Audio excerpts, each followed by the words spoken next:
हरियाणा सरकार ने अपने 9 साल पूरे किए हैं और इसके एवज में मुख्यमंत्री मनोहर लाल की ओर से प्रेस कॉन्फ्रेंस की गई और साथ ही उपलब्धियां बताई गई, नई घोषणाएं भी की गई। ऐसे में विपक्ष का क्या कहना है कि 9 साल बेमिसाल रहे हैं या फिर सरकार नाकाम साबित हुई? हमारे साथ आम आदमी पार्टी से अशोक तंवर जी है। सर, स्वागत है डेली पोस्ट पर। किस तरह से देखते हैं सर, 9 साल बहुत ज्यादा, 1.5 घंटे की अगर हम बात करें प्रेस कॉन्फ्रेंस चली, उपलब्धियां गिनाई गई, रोजगार के बारे में बात हुई, किसानों के बारे में बात हुई, नए पोर्टल्स के बारे में बात हुई।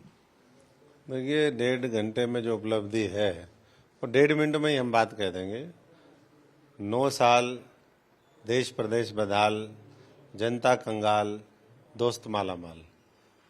चाहे वो हरियाणा में याशी कंपनी हो, चाहे केंद्र में और जो दूसरे लोग हों, तो 9 साल की उपलब्धियां धरातल पर तो कहीं दिखती नहीं। आज इंफ्रास्ट्रक्चर उसका आप देख लीजिए, हर शहर की बदहाली है, शहर की सड़कें टूटी पड़ी हैं। ये कहते हैं स्मार्ट सिटी बनाएंगे, तो 9 साल में ना ये सीवरेज ठीक कर पाए, ना ये सड़कें ठीक कर पाए, ना और जो आधुनिक सुविधाएं देने की बात हुई थी वो कहीं नहीं दिख रही। किसी भी आप शहर में चले जाइए, ये पूरे हरियाणा के हर शहर का आलम है। कर्मचारियों के ऊपर लाठियां बरसी, किसानों के ऊपर लाठियां बरसी। आज भी किसान अपना जो धान है और जो दूसरी पैदावार है उसको सस्ते दाम पर बेचने पर मजबूर है। एमएसपी भी ये सरकार नहीं दे पा रही है। जो पीछे बाढ़ की स्थिति थी उसका अभी तक मुआवजा तक नहीं दिया इन सरकार ने। तो सरकार और विपक्ष जो आज का है, दोनों हवा हवाई है, दोनों आपस में करके और जनता को लूटने और ठगने का काम कर रही है। इसलिए नए विकल्प की इस प्रदेश को आवश्यकता है और वो आम आदमी पार्टी देने का काम करेगी। चाहे वो नौजवानों की भावनाओं की बात हो, चाहे किसी भी वर्ग का हम बात करें। आम आदमी पार्टी वैसे तो रोज ही जनता के बीच में है, हमारे कार्यक्रम जारी हैं और पीछे हमने हर गांव में कमेटी गठित करी थी। 6,500 गांवों और वार्डों में जो हमारे अभी सेक्रेटरीज बने हैं, ग्राम सचिव, वार्ड सचिव, उनका शपथ ग्रहण समारोह वो 5 तारीख को होगा। अरविंद केजरीवाल जी, भगवंत मान जी आएंगे और आगे के दिशा निर्देश देंगे। भिवानी में जब वो शपथ ग्रहण करवाने के लिए आए, जो हमने उस समय प्रदेश की कार्यकारिणी बनाई थी, उसके बाद हमारा परिवार जोड़ो अभियान चला और अब ये है धीरे धीरे एक एक कदम बढ़ते हुए आम आदमी पार्टी जनता के बीच में बहुत ही लोकप्रिय एक विकल्प है।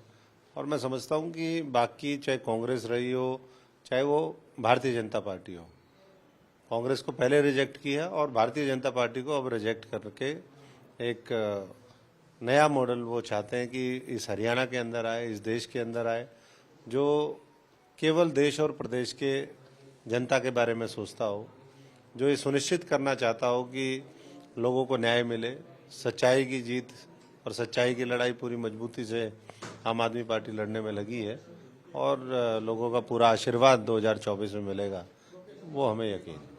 तंवर जी, एसवाईएल को लेकर आज फिर मुख्यमंत्री ने कहा कि हम इस वक्त पानी की बात नहीं कर रहे, पानी का समाधान बातचीत करके भी निकल जाए, लेकिन फिलहाल नहर बनने की बात कर रहे हैं जो सुप्रीम कोर्ट द्वारा कहा गया है। ऐसे में आम आदमी पार्टी हरियाणा का इस पे क्या स्टैंड? नहीं, हमने तो बार बार स्टैंड स्पष्ट किया है कि पानी सबको चाहिए, केंद्र की सरकार उसमें पहल करे, लेकिन इसको चुनावी मुद्दा, चुनावी स्टंट, उस तरीके से चुनावी इवेंट बनाने की आवश्यकता नहीं है।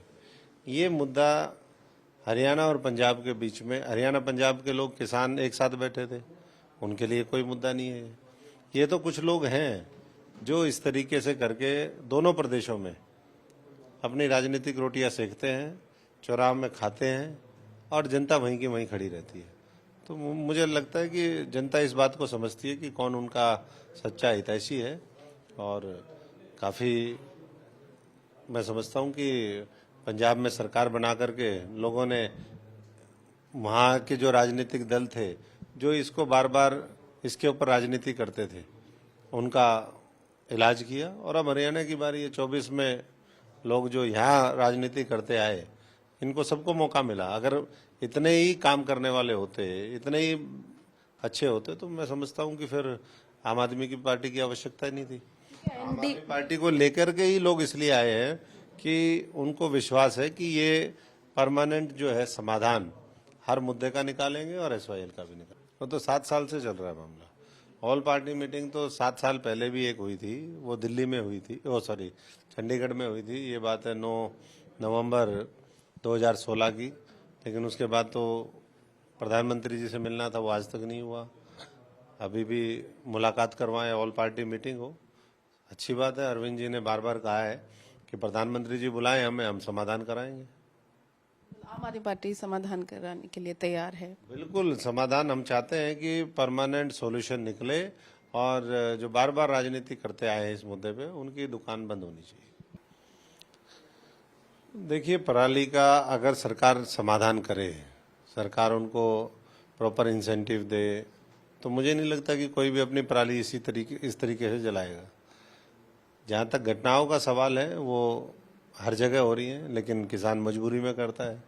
सरकार को प्रोएक्टिवली इस पे कदम उठाने चाहिए और जब पूरा साल मिलता है तो उनको चाहे वो इक्विपमेंट्स हो, चाहे और सब्सिडी हो, चाहे किसी तरीके से सरकार सुनिश्चित करे कि भविष्य में इस तरीके के ना हो।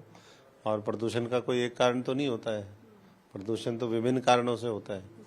और वो ये भी नहीं देखता कि ये दिल्ली की बाउंड्री है या ये पंजाब की है या हरियाणा की है। वो जब फैलता है तो सब जगह फैलता है। तो सब लोगों को मिलकर के इस पे गंभीर चिंतन करना चाहिए। और जैसे दिल्ली ने प्रदूषण कम किया है, वैसे ही और प्रदेशों को भी पहल करनी चाहिए। आपने यशी कंपनी की बात करी थी, सरकार ने उस पर एक्शन लिया है, उसको आप कैसे देखते हैं? अपने सवाल एक्शन लिया, लेकिन कहते हैं कि justice delayed is justice denied. अब इतनी लेट करने का कोई, वो तो पैसे ले गए, 58 करोड़ रुपए की पेमेंट उनको दे दी गई। 49 लाख परिवार उससे प्रभावित हुए। जो रजिस्ट्रियां बीच में हुई उसमें भी बहुत तरह की गड़बड़ियां निकलेंगी। जिस तरीके से कह रहे हैं कि 95% जो फैमिली आईडी बनी है वो प्रॉपर्टी आईडी, वो गलत आईडी बनी है। तो ऐसे में कहाँ से वो होगा? तो कोई न कोई व्यक्ति, कोई सरकार के नुमाइंदे उनको संरक्षण देने का काम कर रहे थे। किसकी कंपनियां हैं ये? जब इतने इतने महीने पहले उनको अलर्ट कर दिया गया, फिर पेमेंट क्यों रिलीज हुई? ये तो सबको पता था वो काम नहीं कर पा रहे। और यासी जैसी और कितनी कंपनियां हैं इस हरियाणा के अंदर? सवाल ये भी है 9 साल पूरे होने पर हम पूछना चाहते हैं कि और कितनी कंपनियां हैं जो इस तरीके से गड़बड़ झाले में लिप्त हैं और क्यों वो बचाई जा रही? भ्रष्टाचार कई गुना बढ़ा है, जो आप बता रहे हैं। मुख्यमंत्री जी ने खुद ही कहा कि रेट बढ़ गए। तो ऐसे में राहत कैसे मिलेगी? भ्रष्टाचार के खिलाफ अगर किसी की मजबूत लड़ाई है तो आम आदमी पार्टी की है। भ्रष्टाचार का काल अरविंद केजरीवाल, तो लेके आओ भाई। मैं तो हरियाणा के लोगों से यही गुजारिश करूंगा कि जब मुख्यमंत्री जी मान रहे हैं कि रेट बढ़ गए हैं, तो भाई रेट हम खत्म करेंगे, उसको रेट लेने वालों को भी खत्म करेंगे, भ्रष्टाचार को भी खत्म करेंगे और सुनिश्चित करेंगे कि पारदर्शी ईमानदार सरकार ईमानदार नेतृत्व के साथ हरियाणा में काम करे। बहुत बहुत शुक्रिया तंवर जी। तो ये थे हमारे साथ अशोक तंवर, जिन्होंने अलग अलग मुद्दों पर, खासकर सरकार के 9 साल किस तरह के रहे उस पर अपनी प्रतिक्रिया दी। साथ ही ये भी बताया कि 5 नवंबर को अरविंद केजरीवाल जो है हरियाणा के रोहतक में आके जो नई कार्यकारिणी बनी है उनको शपथ दिलाएंगे। कैमरा पर्सन सुनील के साथ पूजा वर्मा, डेली पोस्ट, पंजाब, हरियाणा, हिमाचल।